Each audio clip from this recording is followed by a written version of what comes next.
brothers and sisters, welcome to another day, day 9. And today we're going to be meditating on John Paul II, St. John Paul II's life, especially with the theme Prayer After Communion.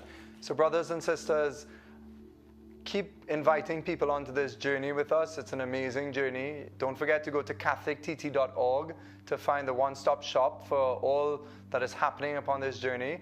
And I would like to thank Trinity TV for making these videos and for all the hard work that they're doing to keep us all on the journey. And I'm sincerely grateful. And I know the Archdiocese is as well. Brothers and sisters, we have a lot to discuss today. Pope St. John Paul II, this man who was raised up from Poland by the Lord to become head of his church on earth, the Catholic Church. And he was magnetic, right? He captured so many people's hearts because he loved Jesus. When I was studying in Rome, brothers who had lived in Rome in the time of the funeral of John Paul, they told me that every hotel was booked out. There were thousands of people camping in the parks of Rome, waiting for the funeral of Pope John Paul. What was the secret of this man's life? Well, let's hear it from his own words. And in today, Matthew Kelly, he spoke about it. He said, Pope St. John Paul II said, "The Eucharist is the secret of my day. It gives strength and meaning to all my activities of service to the church and the whole world. Let Jesus in the Blessed Sacrament speak to your hearts. It is He who is the true answer of the life that you seek. He stays here with us. He is God with us. Seek Him without tiring. Welcome Him without reserve. Love Him without interruption. Today, tomorrow, forever."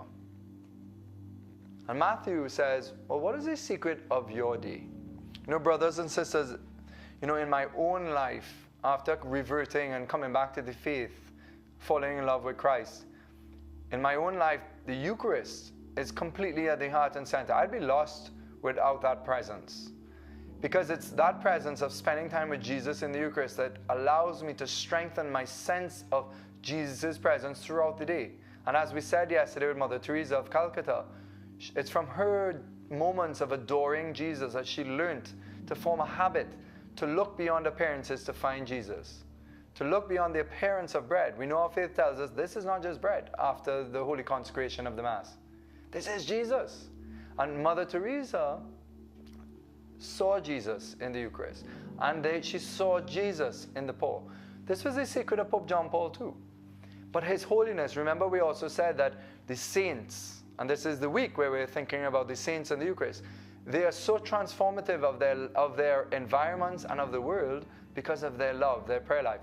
Brothers and sisters, there is nothing hidden. When we go to pray personally, whether you even go to pray with the presence of God in your home, you might light a candle, you have a little secret image, a statue, and that helps you recollect on God, to pray to God.